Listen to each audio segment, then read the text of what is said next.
Hello and welcome everybody. My name's Ian. I'm here today with developer Jason and we're looking at the first quarter-final for the Auckland 10k where Hafiz with Dorinthea Ironsong is taking on Sasha's Katsu the Wanderer. What do you think of this matchup?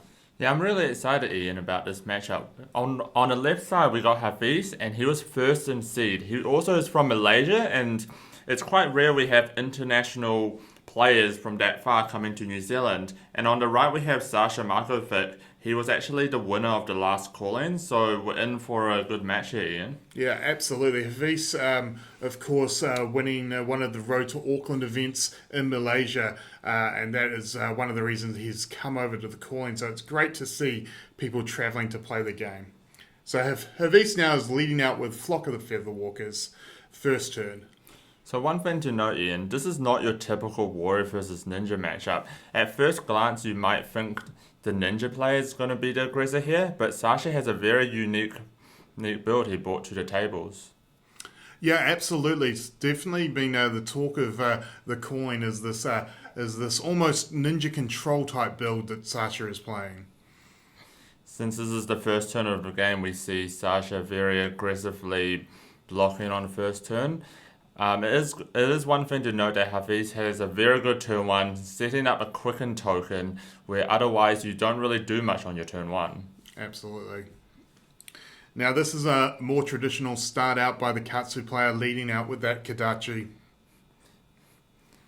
Yeah, so unlike other Katsu players, as we're going to see in Sasha's hand, it does not look like he's going to be playing a card with Go Again, as Hafiz blocks the Refraction Bolters immediately on turn one. And Drone of Brutality, what do you think of this card, Ian? I really like it. Just the utility of it not going to the graveyard. Instead, when it does, it goes back to the bottom of the deck. Is going to give Sasha that ability to get through his deck but still have those big 6 attacks late in the game. Yeah, so since this is a top 8 cut, Hafiz probably is quite aware of what Sasha is doing. He chooses to take the full 6 damage, assuming to just unleash some aggressive attacks on his turn. Yeah, I believe so. Especially he wants to take full advantage of having that quicken token that he generated in turn 1. So Hafiz here just thinking about what to play here. I think he's going to lead out with the Snatch. This Snatch is very important with the Quicken token. Sasha has to decide whether or not he wants to lose up to 2 cards defending it, or Hafiz will get to draw a card immediately while still having his action point. So Sasha did decide to go with the two cards initially for the block. This will of course set a reprise active if Hafiz has any in his hand. Actually, Ian, Reprise only really works on the current chain link. So although it would activate Reprise, there aren't actually any Reprise that targets non-weapon attacks. Of course. Sasha knowing this, of course, he can defend more aggressively with his hand and save his defense reactions more for the Stormblade attack, for example. So let's see if Sasha has like an unmovable, maybe a defense reaction to defend this attack fully. Looks like he does. And that is one of the things that you are going to see about Sasha's deck is a lot of defensive reactions. Really one of the key points of the way Sasha built the deck.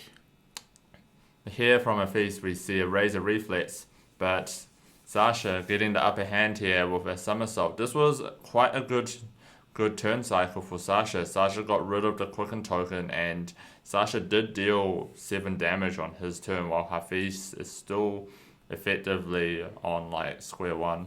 Yeah, no, absolutely. So it was well defended there by Sasha, really negating that first turn of Hafiz with, as we said, with that Quicken token. For our viewers out there, this is a really prime example of you don't actually have to deal a lot of damage to feel ahead in this game. So if we think of a turn cycle as after one whole turn cycle, each of you have dealt and receive damage, you don't actually have to have dealt 10 damage to feel ahead. You just have to deal more damage than your opponent, and This is a prime example of Sasha didn't take any damage but managed to deal Hafiz 7 whole damage. Yes. Now, using that token off his tunic to play the Dawnblade, setting up, trying to swing through with a big Dawnblade here. Yeah, I can't imagine this attack getting through. Sasha's game plan from as soon as he submitted his deck, his game plan was to block like every attack, and Sasha wants to be taking as little damage as possible. So, do you feel with the style of the ninja build that Sasha's gone, that he's got a fairly favourable matchup against Dorinthea? Yeah, I would say the Katsu with heavy defense reaction is quite favorable against Dorinthea. One thing to note is Hafiz actually does not have as many attack reactions as we see by other warrior decks, and that's really going to come to bite him in this matchup. Sasha choosing to take the full 8 damage, going down to 32. His hand must be either very good or very bad. So, of course, Driving Blade, he does have that go again attack, which he will swing again with Dawnblade, trying to get a token on, but I can't imagine with the amount of defense Sasha's got that will happen. Sasha choosing to take the first attack and then using his second attack, defending a second attack to prevent the counter. It looks like Sasha's hand just did not have high enough defense value to defend the first attack. Hafiz was attacking for 8, and usually the Dorinthea play always gets +3, so Sasha knew he needed 11 points of damage to defend, which he did not have, so he chose to take quite a hefty attack. And there we see Sasha, just a really quick turn, setting up that time snap potion, passing and going back to Hafiz, so obviously setting up for later turns. You're going to see a lot of this from Hafiz. He's constantly going to be having 4-card hands, and this is due to the fact that Sasha does not apply much pressure. Having said that, Sasha usually is able to block with his entire hand, as evident by blocking for 9 with 3 cards. Your typical ninja deck does not block this much. Typically, ninja wants to use all 4 cards to attack, but Sasha's built his deck to utilize very low hand count hands, such as just attacking for Snatch, which is quite threatening, but only requires 1 card. Yeah, and also the other thing to note that these quarterfinals are not timed. So Sasha can take his time, build up those turns. He doesn't have to fight against the clock as well as the player. Hafiz here tanking on how threatening is this Snatch. Most of the time you're going to be in this dilemma where as the warrior player, you actually have like a really nice hand of like 4 or 5 cards, and you can do like a very devastating attack. But as soon as your opponent plays something like a Snatch, you have to think, well, what if Sasha uses his scalers to give this go again? Like, is this Snatch quite threatening? Hafiz making the decision to just let Sasha draw the card and take the damage, which is a really nice move here since Sasha can't actually utilize the card from Snatch.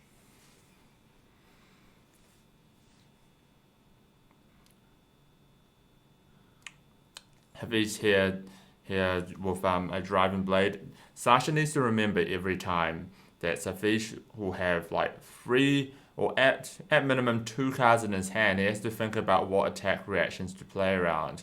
Typically, if you're playing in Dorinthea and you're unsure, just assume your opponent has roughly a +3, as that is the most common buff from Dorinthea. Yeah, absolutely. So many. That 3 is kind of the magic number with the attack buffs for Dorinthea. Of course, there is the bigger ones of like overpower, but usually it's around that 3 mark that you were talking about. And of course, Sasha has done a lot of testing, and he will have that in his calculations.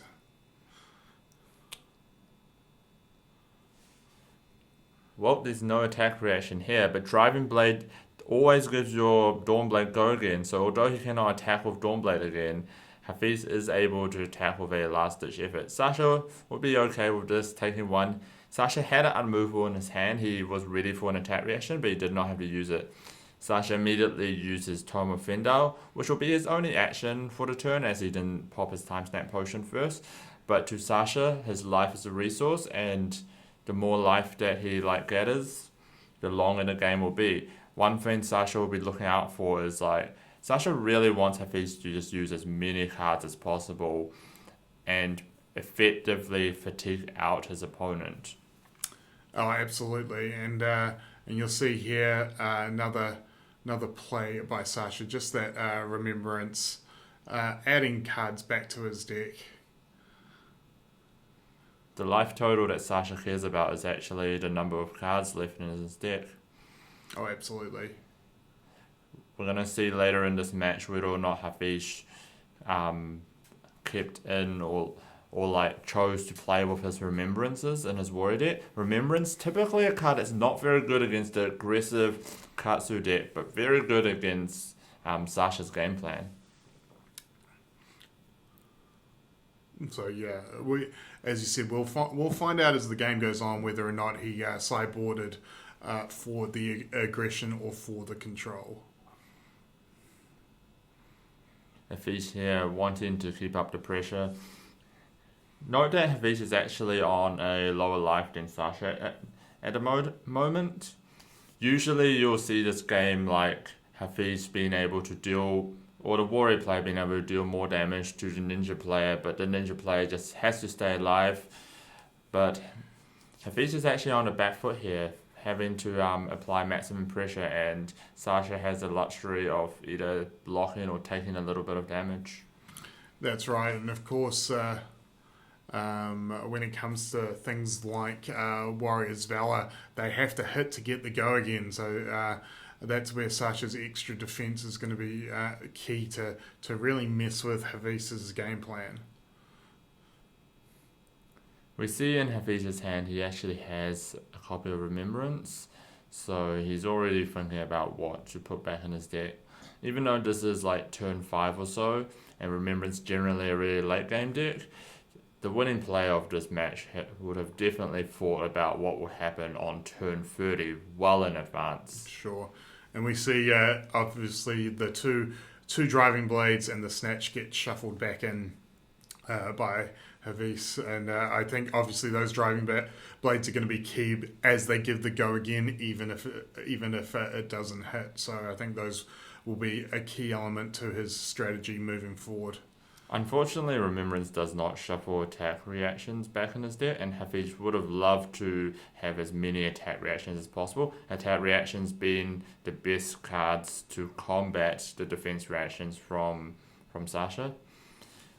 Here we see Sasha just playing Sigil of Solace, passing a turn, not even using his action point. This is the control ninja for you. Just people aren't used to this yet. That's right. Yeah. No. It is.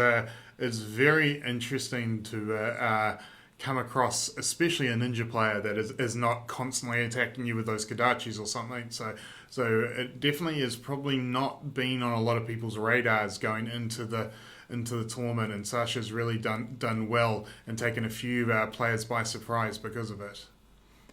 Yeah, the surprise element definitely huge.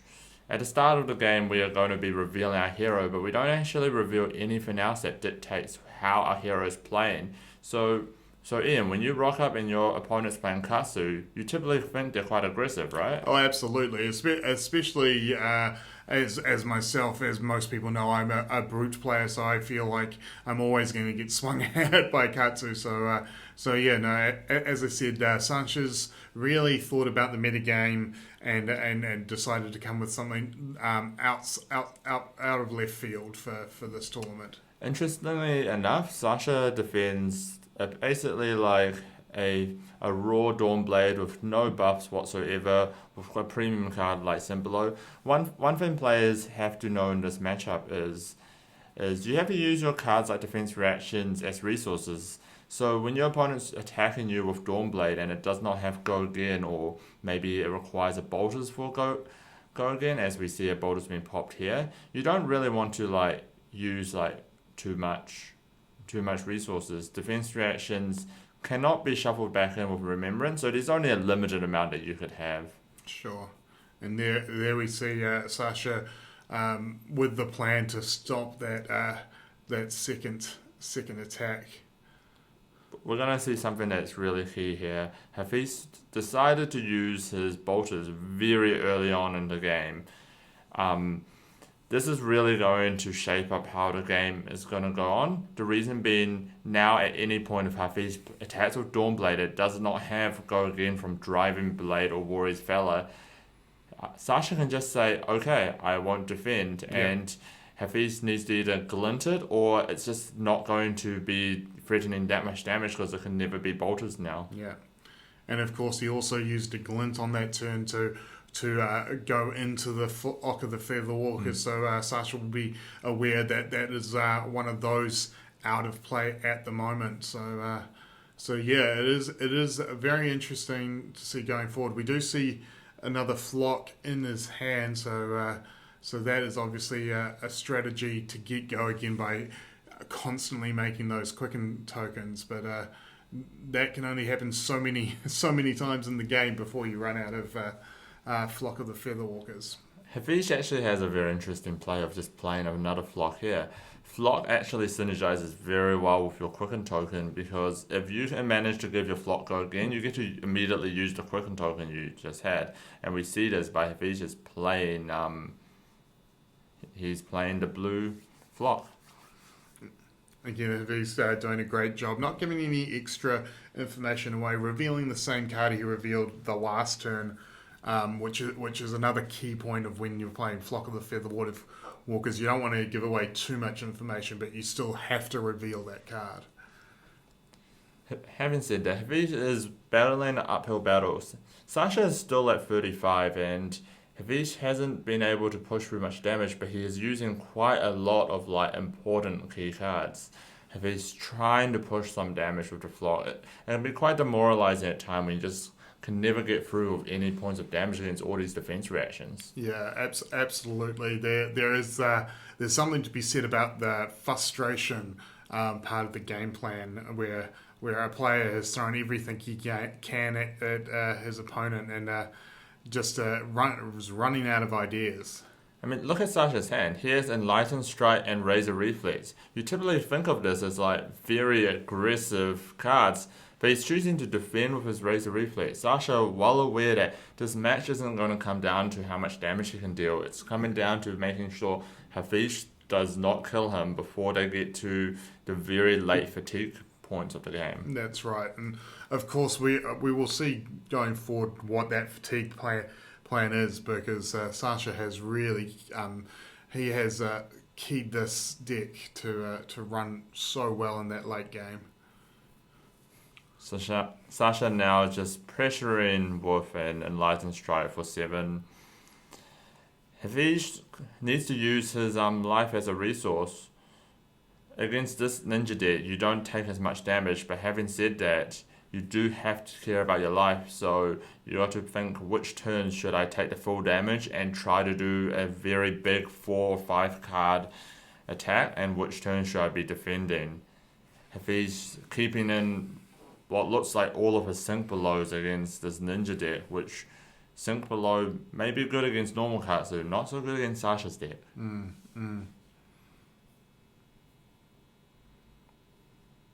We see Hafiz actually has at least 2 Remembrance. I'm going to assume that he's kept in all 3 Remembrance. Again, this is the top 8 of the calling. If this was round 1, maybe Hafiz wouldn't have had any of the Remembrance against Ninja, but Hafiz is probably well aware of what Sasha's doing. Absolutely, This top 8 was a buzz of what was happening with the deck. So I think both men knew pretty much what they were going against, because of course Hafiz had been on the King of the Hill table in those last couple of rounds, so Sasha would have had a chance to see a bit of what he was playing as well. And Sasha started on the King of the Hill table. He did not last very long, but he got here in the end. Yeah. It's not about where you start; it's about where you finish, Jason. These tournaments is definitely not a sprint; it's a marathon. Yeah. As we see Sasha just continuing his game plan and just blocking everything that Hafiz has to offer. One thing you have to remember in this matchup, in this exchange, Sasha actually lost 2 cards, while Hafiz only lost that Warrior's Valor. Stuff like this actually quite matter in this matchup. Yeah. Now, interesting. Hafiz is playing his second Remembrance now. I'm wondering if this may even be a little bit early, considering what is in his graveyard. But Yeah, that's a good thing to note, Ian. So when you have a very large deck like 40 cards and you remembering something, the chance of you drawing the 3 cards you remember is quite low. You're essentially just using it to just like keep your threat density up. But if you wait until very, very late in the game when you maybe only have like 10 or less cards in your deck and you remembering something, you will draw those cards in your next hand. absolutely. So it looked like he went with all Flock of the Featherwalkers there. I think he's realised that the Quicken token is going to be his best chance with go again in this matchup. Yeah, against all these defense reactions, attacking once is just not going to cut it. Like when Sasha's playing cards like Unmovable, you really need to go wide against this ninja deck. Which again can be very hard with the amount of defense. Sasha is running, effectively turning off Dorinthea's ability to attack twice with Dawnblade, because you're not getting that first attack through. So we've seen for like many turns, Sasha just like blocked with his entire hand. He never really had any cards in his hand. But as soon as Hafiz stops putting pressure on Sasha and lets Sasha keep his hand, Sasha can retaliate with attacking with both of his Harmonic Clutcher, and as we see, Drone of Brutality hits very hard. Yeah, absolutely. And again, the threat, you're not really going to see Mask hit that often in Sasha's build, but it's still there and it offers that threat. So making Hafiz have to block that second Kadachi to try it and make sure that, because the last thing you want to do is to let Sasha draw that extra card off Mask. Yeah, definitely. What if that last card was either Enlightened Strike or something that can be scalers? Then Hafiz would have to block that and maybe lose more cards as a result. But Hafiz, down to only his tunic as the only piece of equipment that can actually defend and harmonize Kotachi. One thing to note, out of all these warrior decks we see in this tournament, they rely on Steelblade Shunt to deal the last point of damage against weapons. Sasha's deck, very good at defending his life total. I don't think we're going to be getting to the life points where Steelblade Shunt is relevant anytime soon. Sasha's still on a healthy 30 life. Yeah, no, absolutely. So people at home thinking, oh, this ninja deck, how do I beat it? You really want to have like really big turns, and as we see Hafiz pitching a Steelblade Supremacy, having a very like late game mindset is very important. That Steelblade Supremacy, Hafiz is going to see it later on. He doesn't want to use that card when he just can't get through. So Hafiz wants to set up a Quicken token, set up multiple cards in his hand, and really go for one big turn to really push some damage over Sasha's defense reactions. Absolutely. I guess Hafiz is probably going to be wanting to really make use of those Iron Song determinations when he gets them, because with that Dominate is going to be a chance to get through some damage. But again, as we're seeing, Sasha's got so many answers with the defense reactions in both his hand and his and played from his arsenal. Yeah, that's a very interesting note, Ian. Hafiz actually hasn't played any Iron Song determinations as of yet, and Sasha's been using a lot of defense reactions. Having said that, there's a lot more defense reactions in Sasha's deck than there are Iron Song determination. But if Hafiz can get to a game plan where either Sasha just doesn't have any defense reactions left, or maybe his arsenal is empty, he can really use Iron Song determination to really punish Sasha. Yeah. Now Hafiz there rereading Mask of Momentum, choosing to not block that second Kadachi, obviously holding off blocks for this third attack, possibly. Well, Sasha did activate the mask. He does not have any action point yet. An instant like a Sigil of Solace would be pretty good here. Looks like Hafiz is still thinking about whether or not he wants to block. The mask is threatening to draw a card, but as Sasha doesn't have any action points left, in general, the drawing the extra card is just not too threatening. Sasha can draw Remembrance or Sigil of Solace. What is really relevant is the 5 damage. Hafiz going down to 20 this turn, it seems.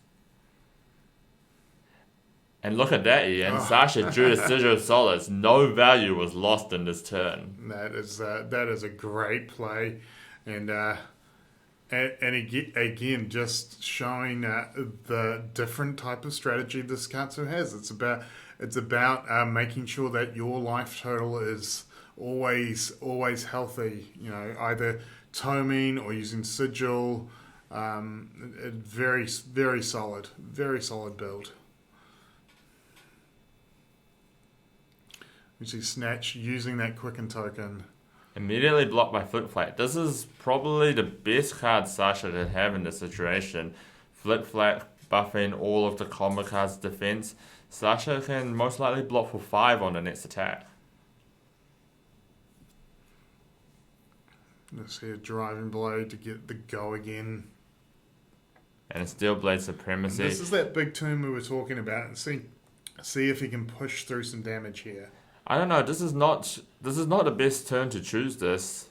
Sasha can defend for 5 with a combo card, as we see here. Sasha only using 2 cards and blocking for the full 7 damage. Yeah, and again, maybe Havisa getting caught a bit unaware by that Flick Flack's ability. But I feel like Hafiz is actually just maybe in that I really need to get some damage, and he's sort of not misplay per se, but he's really thinking more about doing damage than the possible defense that Sasha has again, and that caught him off guard there. Yeah, Hafiz does not have unlimited time here. Sasha is going to be constantly attacking him. Having said that, Sasha's only attacking for 1. This card does not have go again. But Hafiz does have to take some turns off and take a bit of damage to deal damage, but he can't do this forever, Ian. Hafiz using his hood to look for a better hand. Hafiz choosing to do it on this turn, as if he ends up drawing a hand that has heavy defense reactions, maybe like a shunt, he would want to use a shunt to defend his Kodachi. So smart play here by Hafiz, using the hood on Sasha's turn rather than his own turn, just to really figure out, does he want to block with his hand? Sure.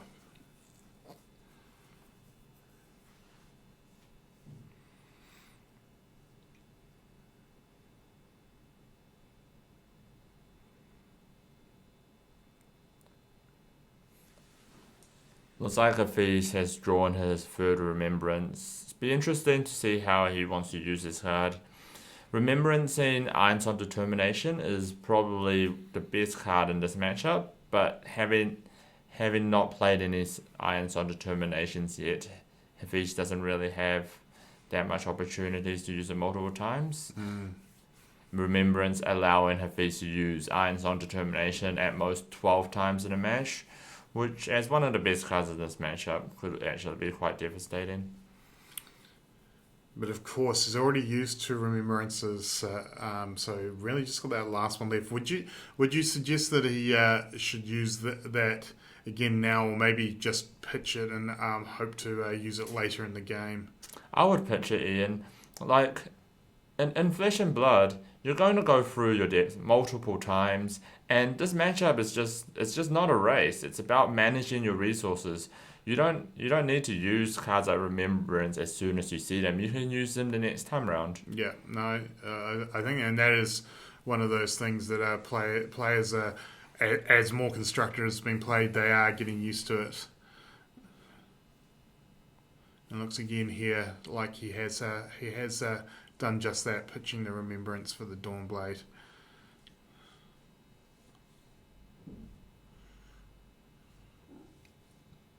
Sasha taking the 3 damage. Looks like Sasha wants to apply a bit of pressure with his hand, or maybe he has a tome Tome in his arsenal. Also knowing that, taking the guess that he didn't have a way to make Dawnblade go again, which was the case. So he only took the 3 damage from that. Yeah, this comes down to the refraction bolters dying a few turns earlier. Dawnblade is a lot less threatening when it can't go again and only is taking for free. And Sasha knows this, taking this opportunity to take some damage, to deal some damage here. And we'll see here a second Kadachi. As we said, he's run out of equipment to block with other than his tunic, but I don't think he'll waste his tunic just yet. Lord of Wind. This Lord of Wind is seemingly not very threatening, but it does actually it does give Sasha a mass trigger if it hits. Sasha still having the scalers, able to give this go again. Hafiz just blocking the Lord of Wind here.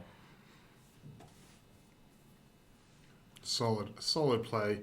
Again, though, it's that those little scratches from the Kadachi though are slowly whittling away at Hafiz's life. Yeah, there's really no winning against this harmonized Kadachi.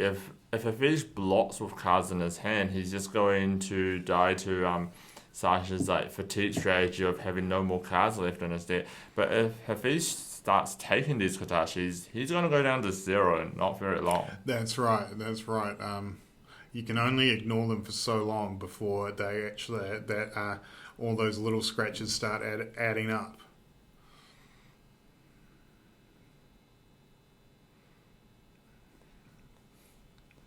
Here we see Sasha just choosing not to defend with the Dawnblade.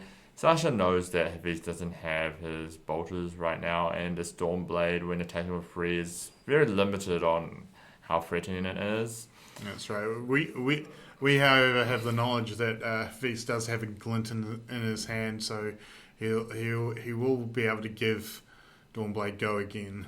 Note this stroke did not activate Reprise, as Sasha chose not to block with his card in his hand, but this glint, having Sasha did play a Flip Fat from his hand, it will now actually activate Reprise, drawing Hafiz a card. But it looks like he still can't get through Sasha's defense reaction. Sasha playing so many Flip Flats. That's right. Again, just that constant wall of defense, really making it hard for Dorinthea to get that second attack off. And we talked about turn cycles early in the game. Here's another turn cycle that's favourable to Sasha. Sasha took no damage, and he's just poking in for 1. He's not dealing much damage, but overall, if he just net gains 2 damage every turn, that sounds like a winning play. Ian. Yeah, absolutely. It doesn't matter how you do the damage, as long as you are doing it, you will end up winning.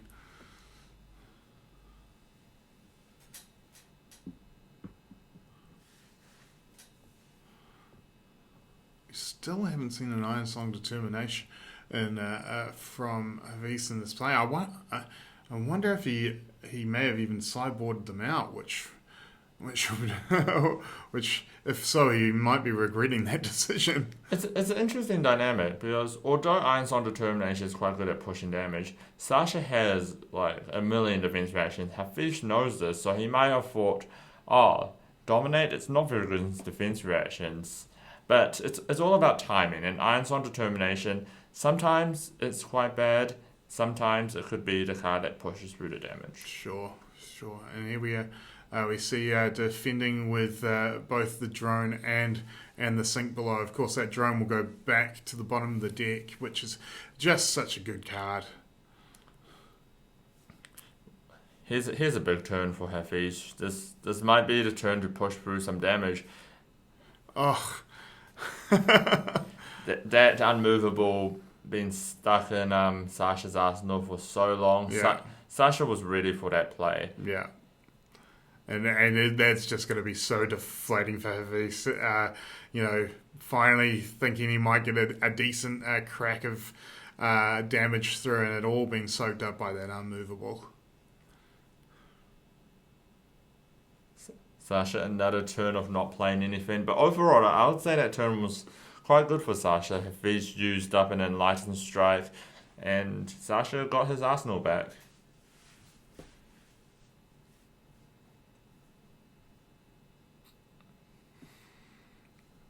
Again, Sasha's still got that time snap potion, and that is being set up and really being very patient on when he decides to crack that, and that is one of the key things you'll see about Sasha's gameplay, is that he knows exactly what his deck does and when he wants to do it. He is the epitome of patience at the moment. Hafiz finally able to push through another point of damage. Really not doing much to Sasha's life at this point. Enlightened Strike, very good at pushing damage in the Dorinthea deck. Doing points of damage, and it's like doing 5 points of damage against a deck full of defense reactions before. It's definitely getting there, but at this point, Hafiz really needs to have a big game plan and push him through massive amounts of damage. Yeah, I feel like it's almost a little too late. Like, Hafiz really is on the back foot in this matchup now. Yeah, and to our viewers out there who's not familiar, Flesh and Blood is a best of one game. Unlike other TCGs, we are only going to be playing one game. The game is designed to be playing one game, and Hafiz might play differently if he actually battles Sasha again in the future. Oh, absolutely. Again, and this is why coming in with a slightly off-center strategy is so important in tournaments, because it means that your opponent has to figure out what you're doing and has to do it quickly. And if they don't do it quickly enough, they don't get that second or third game to readjust. Well, talking about big attacks, Hafiz just did one. We see Warrior's Fella connecting for 6 damage, and then Dawnblade connecting for a further 4 thanks to braces, but Sasha took the damage knowing he would be playing a tome for 6 cards. He popped his time snap potion, used his tunic for a tome, drew up to 6 cards, and now he has 6 cards, and let's see what he has in store for Hafiz. Yeah, and that is a great way to use that time snap potion. I think time snap potion and tome are a great couple of cards to work together. Again, just leading out with these Kadachi strikes. Tome of Fendel, the card of the tournament, would you say? I think so. I think, not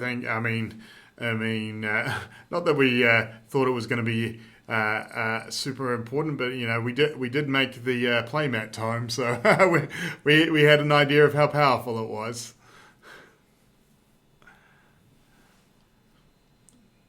Sasha forcing the tunic out of Hafiz, and it looks like this Enlightened Strikes will go again. Like, Sasha just wants to put relentless pressure on at this point. Oh, and there you see the drone as well. Really, the ender. You feel like the ender's nigh here for Hafiz. Sasha just being able to push through damage. Well, what's happening here? It looks like the Enlightened Strike might have actually been for 7, and Sasha didn't pop his scalers. Oh, that's possibly. Yeah, the Enlightened Strike was defended with the springboard and for 3. It looks like a mishap from Sasha. Sasha attacked for 7 with the Enlightened Strike. His intentions was definitely for using the scalers, but he just skipped that reaction step, and yeah. And when you've been playing for a tournament as long as these guys have been playing, a little bit of physical fatigue and mental fatigue does set in, and just a slight misplay there from Sasha, forgetting to crack the scalers in the reaction step. Definitely a downside of playing a deck like Sasha's. You're not going to have many lunch breaks. No. There's no early games.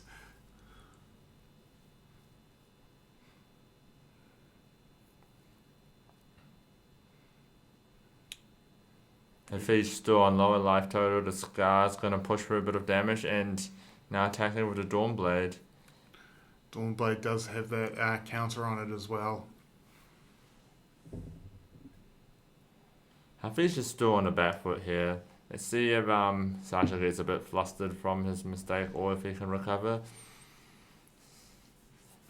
Sasha's still having defense reaction for days here, having played pretty much every defense reaction legal in this format. Yes, yeah, and that is one of the key things that when you look at Sasha's deck is just how heavy that it is with defense reactions.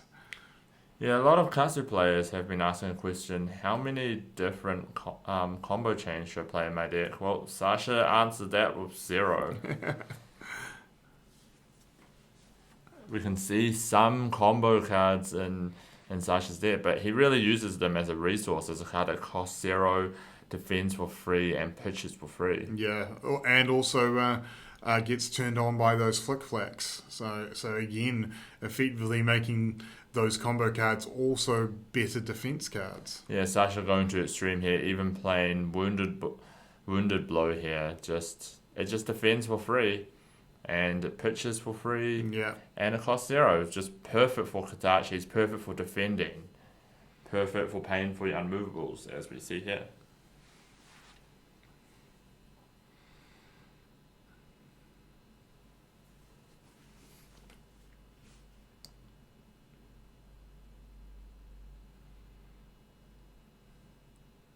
Hafiz just really struggling to do any damage here. When see as this game deteriorates, just like all his armor's gone, his resources are whittling down. Only having 1 remembrance left in his deck.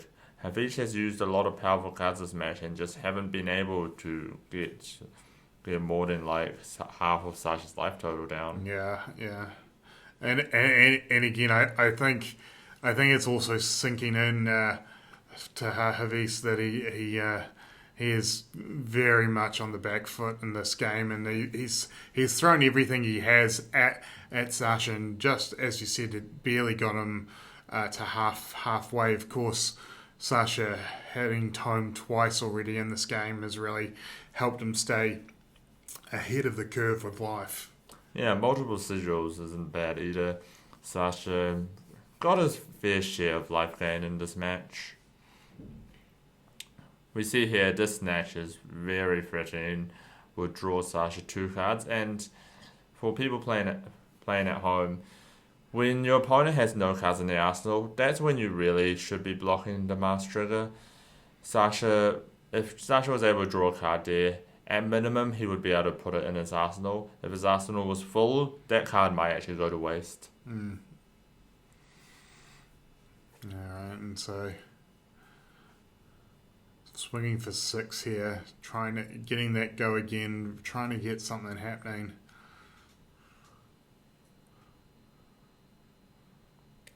But Hafiz still just has a lot of red pitch cards in his deck. Very powerful effects, dealing lots of damage. We see in Sasha's hand he has Razor Reflex. Probably not the card you want to see in this matchup as a defense with 2. Although it might be one of the more powerful cards in traditional Katsu, the defend for 2 is really coming to bite him here. yeah, absolutely, and that's the sort of decision making when it comes to deck building about you got to think about your game strategy as well as the card individually in a vacuum. Again, Razor Reflex, a great offensive card, not so great if it gets stuck in your hand when you're defending though. Yeah, so if Sasha actually has some cards that defend for free, he could have been blocking this with 2 cards. Looks like Sasha's considering going for like the full 9 block value to play around cards from Hafiz. Again, he does still have breaking scales that he can use. If he wanted to, he can use Mask as well, but I mean, obviously Mask is probably more value as a threat than as just 2 defense here. Yeah, that's one thing to note. Sasha's been very patient with his equipment, which is quite key for him as well. We talked about how Hafiz really wants a big turn of Irons on determination. Equipment is very good at defending dominate. Oh, absolutely. Looks like Hafiz managed to do the 6 damage. Sasha had been quite scared to block these attacks due to reprise from Hafiz. I wonder if Sasha has picked up that Hafiz is playing no Singing Steel Blades and is actually playing very little amount of reprise attack reaction cards. We've seen these warrior decks evolve over time from the original weapon is the only thing that matters to slowly evolving into lots of attack reactions, lots of warrior actions. But one thing they forgo for this is a lot of reaction cards. Yes, yeah, no, for sure. Looks like Sasha's just choosing to go full offensive here. Sasha took a lot of damage last turn, but I think Sasha can smell blood here. Sasha really wants to end this game, and Sasha has quite a decent hand at doing so with the Razor Reflex and the Drone Brutality. Yeah, and there we see. This is why those Razor Reflexes are in the deck is this end game just pushing through that extra damage. Because so often people just don't block that Kadachi, and so if they don't have a defensive reaction, throwing the 3 on top of it can really hurt. Sasha needs to be careful here. He took a lot of damage last turn, and even though he was at a lot of life, you know what's left in the Warriors deck? What there are 9 defense reactions in Warrior deck? That's right. What Those Steel Blade Shunts, as we see one here, they're not very good when Sasha's at 30 life, but if Sasha is a bit more reckless with his life total, we can really see these Steel Blade Shunts getting there. Yeah. But again, of course, Sasha has those drones in the deck, so he can decide when to switch into to not risking the Kadachis and just using those drones to just keep pushing through pressure and damage.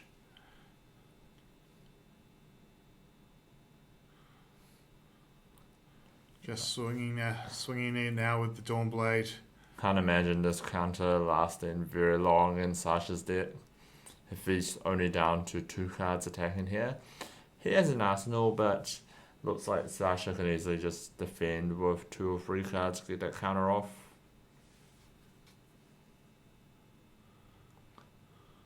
Sasha choosing to block for 9 here, losing both of his equipment in the process. This is quite risk adverse here, Ian. Yeah.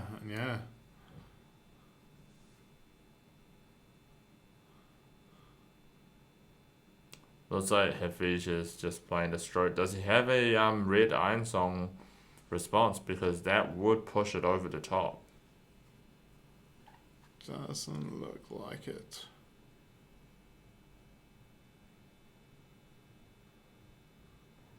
Alternatively, if that card in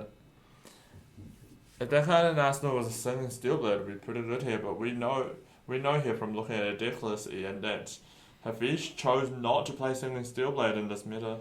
Oh wow! And so he did have the Iron Song response. That is clutch here. Having said that, that only did push through 1 damage, and not having Refraction Boulders here. It did keep that counter though, so that is a solid outcome for Hafiz.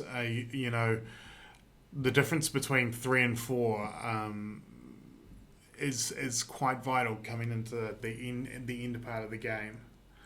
Sasha no longer having a mask, so on paper these Kodachis are less threatening, but you know what these Kodachis deal? 1 damage, and that's right. How much more 1 damage can Hafiz take here? That's right. Feels pretty bad blocking a Kodachi with a card in your hand, right, Ian? It does.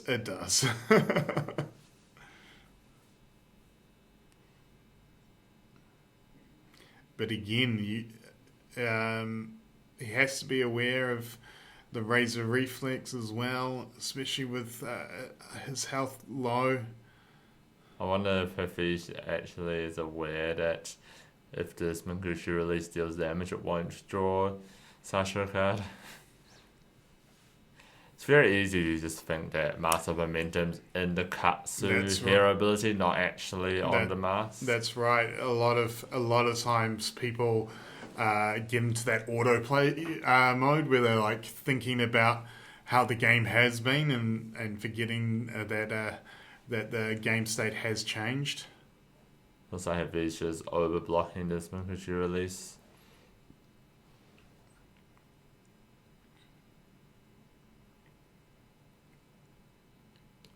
Pitching Hard Defender, gaining a life since the feature's on lower life than Sasha. And that effectively returns one of those Kadachi strikes. We look at Sasha's hand. Sasha, trying to think if we want to block here. I think Sasha smells blood here. Sasha's ready to do the last points of damage to Hafiz. We see like the first half of the game, Sasha just like defending everything Hafiz has to offer, but these last few turns, as evident here, Sasha's actually been taking quite a lot of damage here. Yeah, he has managed to suck up a lot of damage early game, but again, with these untimed rounds, we are going to see further into the decks, and he is going to get to a point where he needs to switch from all defense into actual that finish mode. Sasha pitching Sigil of Solace. It looks like Sasha just really wants to go for the kill soon. That's right. Just wanting to get that go again.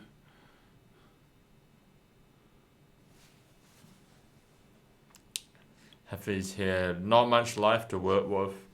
Might be blocking this Harmonized Katachi, and yeah, looks pretty good for Sasha at this point. It's definitely good when your opponent has to block your Katachi hits. Sasha playing the Wounding Blow. Sasha does have 2 resources left in his pool, and also Sasha still has the Snapdragon Scalers. Just he's been very patient with all his equipment, actually remembering to use it this time. And there we are. And finishing with a drone. There's a big turn from Sasha, fully getting rid of Hafiz's hand. Well, that's one way to get rid of a Dawnblade counter. Don't let them attack. That's right, absolutely. And one thing to know is Hafiz lost his tunic quite early on. If Hafiz was a bit more patient with the tunic, he would actually still be able to apply pressure while having no card hand. So to all those watching, just managing your equipment resources is just very important in this game. Oh, absolutely. The number of times I've seen players sacrifice tunic thinking that the game's not going to go many turns longer, and then the game stretching out for another 6 or 7 turns, and that constant talk with people going, if I just held onto my tunic a little longer. Now he's in that point where he just has to use cards to defend. Yeah, if he just can't afford to take any damage, has to block everything at this point. Sasha just trying to push through the last points of damage. Remember, Lord of Wind is a combo card. It is indeed. I wonder if Hafiz knows about this breaking scales. Hafiz being at 1 at this point. Oh, yeah, I think you're right. I think he forgot about the breaking scales. Sasha finishing him off.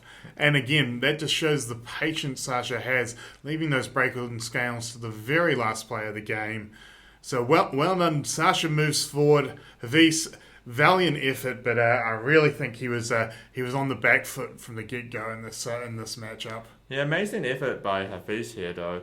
Bringing a warrior that's not really relying on attack reactions and just playing perfectly during the Swiss, ending the Swiss in first seed. I believe he didn't actually drop a game against anyone.